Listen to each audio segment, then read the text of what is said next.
তো আয়নাগরে যাদেরকে টর্চার করা হয়েছে এরা যুদ্ধবন্দী না, এরা তো কারাবন্দী, তাও অন্যায় ভাবে। এনফোর্স ডিসঅ্যাপিয়ারেন্স ছিল, অন্যায় ভাবে তাদেরকে গুম করা হয়েছে। অন্যায় ভাবে বছরের পর বছর যাদেরকে এভাবে কষ্ট দেয়া হয়েছে, ফ্যামিলি থেকে দূরে রাখা হয়েছে, কিয়ামতের দিন তাদেরকে আল্লাহ জালেমের কাতারে দাঁড় করাবে। ইসলাম কারাবন্দী তো দূরের কথা, যুদ্ধবন্দীদের সাথে ভালো আচরণের কথা বলেছে। আল্লাহ বলেন ওয়ায়ুতঈমুনা আত-তাআমা আলা হুব্বিহি মিসকিনান ওয়া ইয়াতীমান ওয়া আসীরা। বিশ্বাসীরা গরিব দুঃখীদের যেমনি খাবার খাওয়ায়, যুদ্ধবন্দীদেরও খাবার খাওয়ায়, যুদ্ধবন্দীদেরও খাবার খাওয়ায়।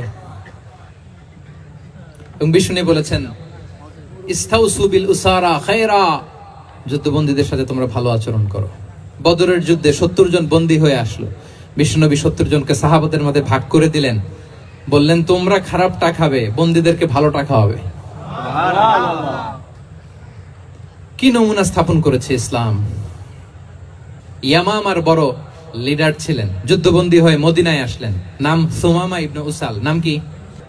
সুমামা ইবনে উসালকে যুদ্ধবন্দী হিসেবে আনা হলো। তাকে মসজিদে নববীর পিলারের সাথে রশি দিয়ে বাঁধা হলো। বিষ্ণু বললেন সুমামা, কি অবস্থা তোমার? কি অবস্থা তোমার? কেমন লাগে? তোমার সাথে কেমন আচরণ করা হবে বলো? বললেন মুহাম্মদ, তুমি চাইলে মারতেও পারো, বাঁচিয়েও রাখতে পারো। বিষ্ণু বললেন সুমামা, এ দুনিয়াটাই শেষ নয়, আখিরাতে বিশাল এক জগৎ পড়ে আছে।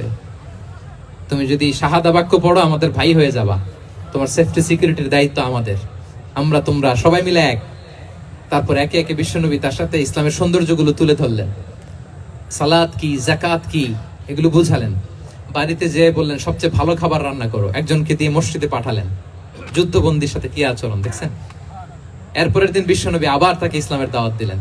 এরপর বাড়িতে এসে একজনকে বললেন যাও আমার ওই উটের দুধ দহন করে তাকে 1 পেয়ালা গরম দুধ দিয়ে আস। আমরা জামাইকেও তো এরকম সমাদর করি না, কি বলেন? তৃতীয় দিন বিশ্বনবী আবার খাবার নিয়ে গেলেন, আবার ইসলামকে তুলে ধরলেন। সুমামা তো অবাক, যুদ্ধবন্দীদের সাথে মুসলমানরা এরকম আচরণ করে। 3 বছর বিশ্বনবীর 3 দিন ধরে লাগাতার যখন ইসলামকে প্রেজেন্টেশন শেষ, বিষ্ণু বললেন যাও এবার সুমামা ইবনে উসালের রশিটা খুলে তাকে ছেড়ে দাও। সাহাবারা বলেন কি ইয়া রাসূলুল্লাহ, ভয়ঙ্কর, বিশ্বাসঘাতকতা করবে, মেরে ফেলবে আমাদের। বিষ্ণু বললেন না, আমি যা জানি তোমরা তা জানো না, ছেড়ে দাও। সুমামাকে ছেড়ে দেয়া হলো। সুমামা বের হলেন মসজিদ থেকে, ফিরে তার ভূখণ্ড, তার এলাকা ইয়ামামাতে তিনি গেলেন না। মদিনার মসজিদে নবীর পাশে খেজুর বাগানের পাশে তিনি অজু করলেন, গোসল করলেন, অজু করলেন। এরপর ফিরে এসে বিশ্বনবীর সামনে দাঁড়িয়ে বললেন আশহাদু আল্লা ইলাহা ইল্লাল্লাহ ওয়া আশহাদু আন্না মুহাম্মাদান আবদুহু ওয়া রাসূলুহু। আল্লাহু আকবার। আমি সাক্ষ্য দিচ্ছি আল্লাহ ছাড়া কোনো ইলাহ নেই, আপনি আল্লাহর প্রেরিত রাসূল। হে মুহাম্মদ, আপনার চাইতে নিকৃষ্ট মানুষ আমার কাছে কেউ ছিল না, কিন্তু এখন থেকে আপনার চাইতে কোনো প্রিয় মানুষ আমার জীবনে নেই। ইসলামের চাইতে নিকৃষ্ট কোনো ধর্ম আমার জানা ছিল না, আজ থেকে ইসলামের চাইতে প্রিয় ধর্ম আমার কাছে নেই। মদিনার চেয়ে নিকৃষ্ট কোনো শহর আমার কাছে ছিল না, সবচেয়ে অপছন্দের শহর, আজ থেকে মদিনার চেয়ে প্রিয় শহর আমার কাছে নেই। দিস ইজ ইসলাম। বিশ্বনবী বললেন হে নবী, নবী হে,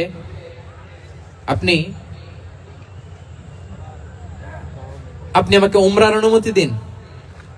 তিনি উমরা করতে গেলেন। বিষ্ণু তাকে তালবিয়া শিখিয়ে দিলেন। এই প্রথম কেউ মুসলিম সুমামা ইবনে উসাল, উনিই প্রথম মুসলিমদের মধ্যে উমরা করেছেন তালবিয়া পড়তে পড়তে, লাব্বাইক আল্লাহুম্মা লাব্বাইক পড়তে পড়তে। উমরা করার শেষে ইয়ামামা থেকে গম আসতো মক্কায়, ওই গম পিষে রুটি বানিয়ে মক্কাবাসী খেয়ে বেঁচে থাকতো। উনি ঘোষণা দিলেন মুহাম্মাদের অনুমতি ছাড়া ইয়ামামার একটি গমের দানা আজ থেকে মক্কায় পৌঁছবে না। সুবহানাল্লাহ পড়বেন না? এই যে আমেরিকা যে ইকোনমিক স্যাংশন দেয়, এটা শিখছে সুমামা উমামা ইবনে উসাল রাদিয়াল্লাহু তাআলা আনহুর কাছ থেকে। আল্লাহু আকবার।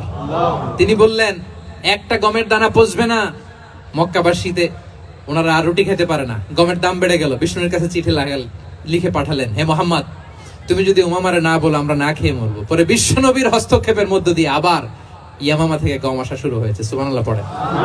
প্রিয় ভাইয়েরা, তাহলে বন্দীদের সাথে, যুদ্ধবন্দীদের সাথে বিশ্বনবীর আচরণ কেমন ছিল টের পেয়েছেন? যুদ্ধের ময়দানে ঘোষণা দিতেন খবরদার ওদের নারীদের গায়ে হাত দিবে না, শিশুদের গায়ে হাত দিবে না, গবাদি পশু মারবে না, কোন পাদ্রীর গায়ে হাত দিবে না। গোটা বিশ্বের কেউ কোন যুদ্ধের সেনাপতি যুদ্ধের ময়দানে এমন মানবতা দেখাতে পারে না, চিল্লায় বলেন ঠিক কিনা। অষ্টম হিজরিতে মক্কা বিজয়ের দিন থার থার করে কাঁপছিল কুরাইশরা যে আজকে তো আমাদেরকে ক্যাপিটাল পানিশমেন্ট দিবে, ডেথ পেনাল্টি দিবে। বিষ্ণু বললেন না, লা তাসরিবা আলাইকুমুল ইয়াউম ইযহাবু ফাআনতুমুত তুলাকা।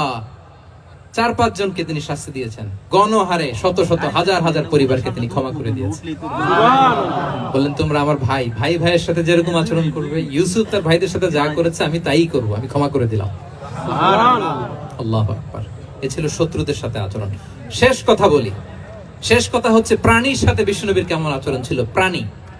প্রাণীর সাথে একবার এক আনসারের খেজুর বাগানে ঢুকলেন, ঢুকে দেখেন একটা উট কাঁদে। কি কাঁদে? উট কাঁদে। কানে কানে এসে বিশ্বনবীকে কি যেন বলে যায়। বিশ্বনবী রেগে বললেন, এই উটের মালিক কে? এক আনসারী সাহাবী বললেন, ইয়া রাসূলুল্লাহ আমি। বিশ্বনবী বললেন, তোমার কি ভয় হয় না আল্লাহর? কলিজার মধ্যে আল্লাহর ভয় নাই?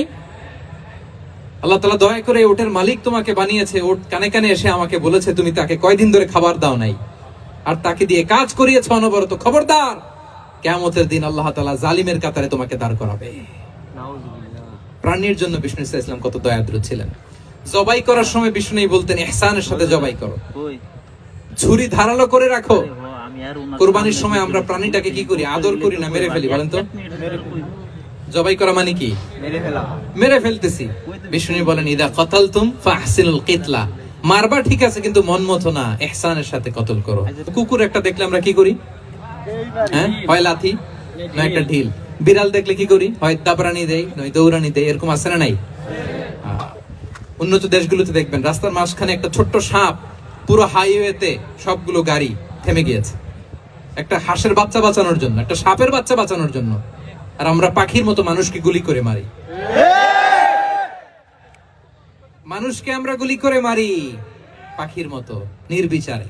প্রিয় ভাইরা, বিষ্ণু ইসলাম প্রাণীর প্রতি আমাদেরকে দয়াদ্র হতে বলেছেন।